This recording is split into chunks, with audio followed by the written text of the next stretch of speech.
Rumpelstiltskin, a Brothers Grimm fairy tale.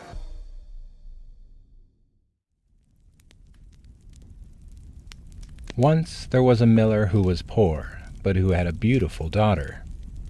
Now it happened that he had to go and speak to the king, and in order to make himself appear important, he said to him, "I have a daughter who can spin straw into gold."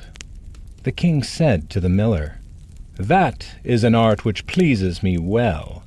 If your daughter is as clever as you say, bring her tomorrow to my palace, and I will try what she can do."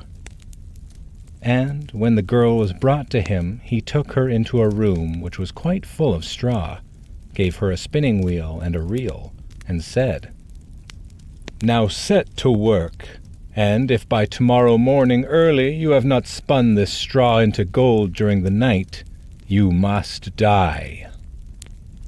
Thereupon he himself locked up the room, and left her in it alone.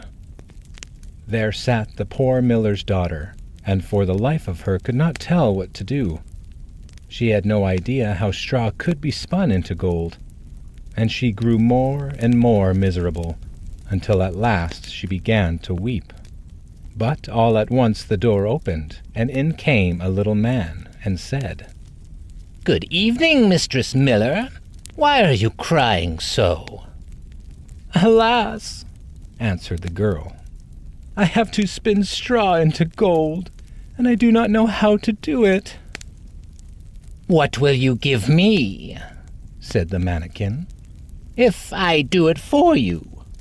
"My necklace," said the girl. The little man took the necklace, seated himself in front of the wheel, and whir, whir, whir, 3 times, and the reel was full. Then he put another on, and whir, whir, whir, 3 times round, and the second was full too. And so it went on until the morning, when all the straw was spun, and all the reels were full of gold. By daybreak the king was already there, and when he saw the gold he was astonished and delighted, but his heart became only more greedy. He had the miller's daughter taken into another room full of straw, which was much larger, and commanded her to spin that also in one night if she valued her life. The girl knew not how to help herself, and was crying when the door again opened, and the little man appeared and said, "What will you give me if I spin that straw into gold for you?" "The ring on my finger," answered the girl. The little man took the ring, again began to turn the wheel, and by morning had spun all the straw into glittering gold. The king rejoiced beyond measure at the sight, but still he had not enough gold, and he had the miller's daughter taken into a still larger room full of straw, and said, "You must spin this too in the course of this night, but if you succeed, you shall be my wife." And he thought, "Even if she be a miller's daughter, I could not find a richer wife in the whole world." When the girl was alone, the mannequin came again for the 3rd time, and said, "What will you give me if I spin the straw for you this time also?" "I have nothing left that I could give," answered the girl. "Then promise me, if you should become queen, your first child." "Who knows whether that will ever happen?" thought the miller's daughter. And, not knowing how else to help herself in this strait, she promised the mannequin what he wanted, and for that he once more span the straw into gold. And when the king came in the morning and found all as he had wished, he took her in marriage, and the pretty miller's daughter became a queen. A year after, she had a beautiful child, and she never gave a thought to the mannequin. But suddenly he came into her room and said, "Now give me what you promised." The queen was horror-struck, and offered the mannequin all the riches of the kingdom if he would leave her the child. But the mannequin said, "No, Something that is living is dearer to me than all the treasures in the world." Then the queen began to weep and cry so that the mannequin pitied her. "I will give you 3 days' time," he said. "If by that time you find out my name, then you shall keep your child." So the queen thought the whole night of all the names that she had ever heard, and she sent a messenger over the country to inquire far and wide for any other names that there might be.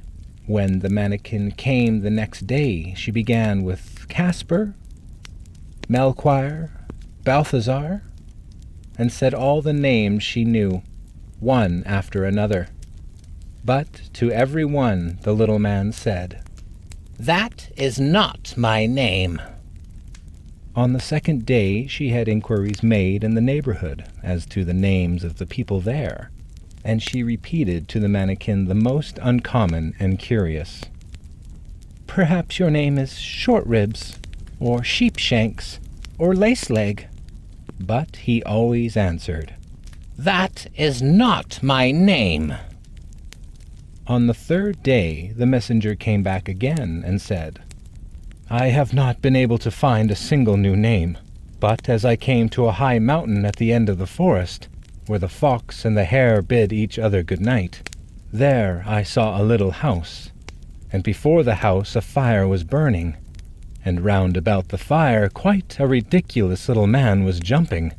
He hopped upon one leg and shouted, 'Today I bake, tomorrow I brew, the next I'll have the young queen's child. Ha! Glad I am that no one knew that Rumpelstiltskin I am styled.'" You may think how glad the queen was when she heard the name.